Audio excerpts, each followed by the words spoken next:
નમસ્કાર મિત્રો, સીસીઈના માર્ક જાહેર થઈ ગયા છે. તો આજના આ વિડીયોમાં આપણે જોઈશું કે નોર્મલાઇઝેશન પછી કેટલા માર્કનો વધારો થયો છે અને આગળ જોઈશું કે યુવરાજ સિંહની જે ટ્વીટ આવી છે એના વિશે પણ વાત કરીશું. તો અમારી ચેનલ થિંક અટકે વનને સબસ્ક્રાઈબ કરો જેથી તમામ સીસી ટેટ ટાટ જાહેર પરીક્ષાઓને લગતી તમામ માહિતી અપડેટ સૌથી પહેલાં આપણી ચેનલમાંથી મળી રહેશે. તો આજના વિડીયોમાં આપણે આગળ જોઈએ તો સીસી 2024 માર્ક જાહેર. કેટલા માર્ક્સ થયા, કેટલા માર્ક્સનો વધારો થયો, નોર્મલાઇઝેશન મુજબ કેટલા માર્ક ઘટ્યા, કટ ઓફ કેટલું રહેશે, આજના આ વિડીયોમાં જોઈશું. અને દરેક મિત્રએ પોતાના માર્ક્સ કોમેન્ટ કરવાના છે, નોર્મલાઇઝેશન પહેલાંના માર્ક્સ અને નોર્મલાઇઝેશન પછીના માર્ક્સ. એના પછી એક આપણે સર્વે વિડીયો બહાર પાડીશું જેથી ખબર પડે કે કેટલા માર્ક્સ ઘટ્યા છે, કેટલા વધ્યા છે. જોવા જઈએ તો 2-3 કલાકમાં રિઝલ્ટ જે સર્વે કર્યો એના મુજબ તો બહુ માર્ક્સ વધ્યા છે અને અમુક તો રમૂજી વાતો પણ જાણવા મળી છે જે આપણે આ વિડીયોમાં જોઈશું કે માર્ક્સ કેમ વધ્યા, કેટલા વધ્યા અને કેટલું કટ ઓફ રહી શકે એ પણ જોઈશું આપણે. ચલો વિડીયોમાં આપણે આગળ જોઈએ. તો સૌપ્રથમ આપણે જોઈએ કે માર્ક્સ ક્યાંથી જોવા. તો GSSBની વેબસાઇટ પરથી આપ જોઈ શકશો, જેમાં કન્ફર્મેશન નંબર નાખવાનો. જે તમે ફોર્મ ભર્યું એ વખતે જે તમને ફોર્મમાં ઉપર કોર્નર પર કન્ફર્મેશન નંબર લખેલો છે એ કન્ફર્મેશન નંબર નાખવાનો, ડેટ ઓફ બર્થ નાખવાની. એમાં જન્મ તારીખ તમારી હોય ધારો કે 1/6/2000 તો 01/06 અને 2000 એ રીતે. વચમાં કોઈ પણ પ્રકારનું કંઈ ચિહ્નો મૂકવાના નથી, ડાયરેક્ટ એ લખવાની છે ડેટ ઓફ બર્થ.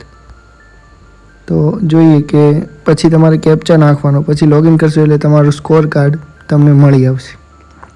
એ રીતે તમે તમારા માર્ક જોઈ શકશો. આગળ જોઈએ તો અમુક રમૂજી ટૂચકાઓ પણ આવે છે કે હવે એવી અફવા કોણે ફેલાવી છે કે જેને ફોરેસ્ટમાં ઓછા માર્ક પડ્યા એને સીસીમાં વધારી આપે છે. આવા ફની મેસેજો પણ વાયરલ થઈ રહ્યા છે, કારણ કે નોર્મલાઇઝેશન જ એક મજાક જેવું બની ગયું છે ફોરેસ્ટની પરીક્ષા આવતા. કારણ કે ફોરેસ્ટમાં અમુકને ઓછા થઈ ગયા, અમુકને વધારે થઈ ગયા, એટલે ખૂબ જ ફની કહેવાય એવું થઈ ગયું છે.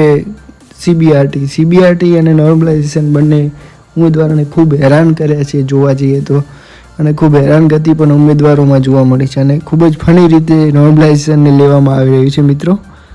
તો મિત્રો આગળ જોઈએ કે આ ફની માર્ક્સ અમુકને આ રીતે આવ્યા છે કે નોર્મલાઇઝેશન સ્કોર 100 છે, સ્પોર્ટના માર્ક 5 ઉમેર્યા, 100 ગુણના પેપરમાંથી 105 માર્ક. પછી તો મિત્રો જોઈએ તો આ હસવા જેવી જ વાત થાય છે, કારણ કે સીબીઆરટી 100 માર્ક્સનું તો હતું જ, એમાંથી 105 અમુકને આવેલા છે. આ અમુકને આવેલા હોય એનો આ સ્ક્રીનશોટ આપણે લીધો છે. તો બીજા કોઈએ કંઈ આનું ખોટું ના વિચારવું. તો હવે આપણે યુવરાજસિંહ જાડેજાની ટ્વીટ જોઈએ કે સીસી ઉમેદવારોની પ્રતિક્રિયા, મારે 22 ગુણ વધ્યા છે પણ સીબીઆરટી યોગ્ય નથી. એમને ઉદાહરણ આપ્યું છે યુવરાજસિંહે પણ કે ફાઇનલ આન્સર કી મુજબ 53.94 હતા અને નોર્મલાઇઝેશન પછી ડાયરેક્ટ 72.68. એટલે આ સીબીઆરટી યોગ્ય ન કહેવાય, કારણ કે અમુકને વધી ગયા છે, અમુકને ઘટી ગયા છે, 18 જેટલા વધ્યા. એમ ખબર નહીં આવું કેમ, જેટલા ના જોઈએ બધાના વધ્યા છે. પણ મારે 62માંથી 52, અમુક જણને 62માંથી 52 પણ થઈ ગયા. લો આવા યુવરાજસિંહે જેને કોમેન્ટો આવી એના ઉપરથી લીધું હશે એવું લાગી રહ્યું છે કે નોર્મલાઇઝેશન બિફોર 42, આફ્ટર નોર્મલાઇઝેશન 43, 42નો ડાયરેક્ટ 63. આ રીતે મિત્રો જો રિઝલ્ટ થાય તો ખૂબ જ ફની કહેવાય અને યોગ્ય ઉમેદવારો પણ ના પણ મળી શકે એવું પણ થઈ શકે. અમુક ફની બીજું આવ્યું છે કે નોર્મલાઇઝેશન માર્ક્સ આવશે, ધ્યાન રાખજો હાર્ટબીટ વધારો ના થાય. 40 માર્કવાળાના 65 થઈ શકે અને 65 માર્કના 40 પણ થઈ શકે અને 45 માર્કના 45 જ રહે, ગમે તે થઈ શકે. આ તો સીબીઆરટી કહેવાય, આમાં તો ગમે તે થઈ શકે. એટલે અમુક ફની આવા ટૂચકાઓ પણ આવી રહ્યા છે. ખૂબ જ આમ જોવા જઈએ તો નોર્મલાઇઝેશન ખૂબ જ ફની થઈ ગયું છે હવે. તો મિત્રો આજના વિડીયોમાં આપણે આટલી જ માહિતી છે. અમારી ચેનલને સબસ્ક્રાઈબ કરો જેથી તમને આગળ નવા ઇન્ફોર્મેશન અને ફની ઇન્ફોર્મેશન સાથે તમને રમત સાથે ગમત